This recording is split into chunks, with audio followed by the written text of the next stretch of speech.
مسافر ہے جو کوفے میں داخل ہوتا ہے، دیکھتا ہے کہ بازار بند ہیں، دکانیں بند ہیں، کوئی مارکیٹ، کوئی دکان، کوئی خریدار، کوئی مرد، کوئی چہل پہل، کچھ نہیں۔ کافی عرصے بعد شہر میں آیا تھا، سوچنے لگا کیا ہوا، کوفے والے کہاں چلے گئے؟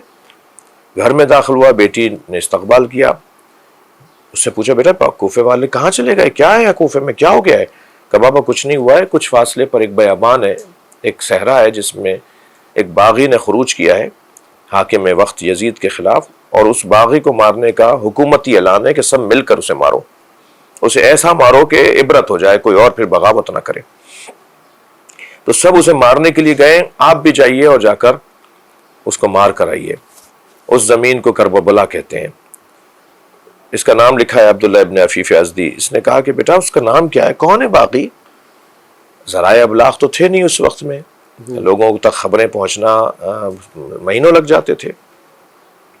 تو بیٹی نے بابا اب نام نہیں معلوم، بس کہہ رہے ہیں ایک باغی ہے جو مدینے سے آیا ہے اور اس کو گھیر لیا ہے لشکر نے، یزیدی سپاہیوں نے، اور اسے مارنے کے لیے سب کو جانا ہے۔ تو کہا بابا آپ بھی جائیے، کہیں مخبری نہ ہو جائے، کہیں ایسا نہ ہو کہ آپ کی خبر پھیلے اور آپ کو گرفتار کر لیں، بعد میں سزائیں دیں۔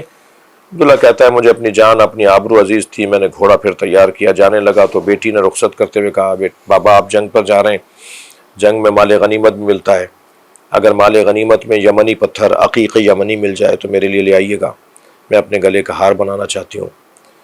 کہتا ہے کہ میں گھوڑے پر بیٹھ کر روانہ ہوا، جب کربلا پہنچا تو عاشور کا دن تھا، عصر کا وقت تھا، میں نے عجیب منظر دیکھا، ایک زخمی ہے اور اس کا امامہ کھل کے اس کی گردن میں آ گیا ہے، کوئی اس کی مدد کرنے والا نہیں ہے، اس کے سارے آوان و انصار مارے جا چکے ہیں، مجھے اتنا تھا کہ بس اس کو مار دوں گا تو جنگ ختم ہو جائے گی۔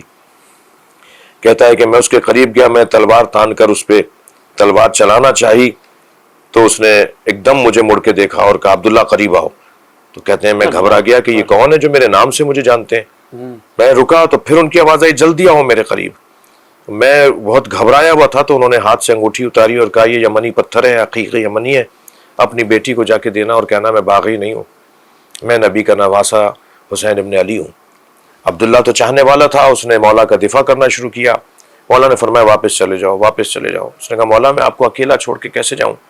فرمانے لگے چلے جاؤ، کچھ دن بعد میری بہنیں آئیں گی، میری گھر کی بیویاں آئیں گی، انہیں چادریں لا کے دے دینا، ان کی مدد کرنا، ان کا خیال کرنا، وہ آل رسول ہیں، آل رسول کی محبت رسول واجب کر کے گئے ہیں، میری بچیوں کا خیال رکھنا۔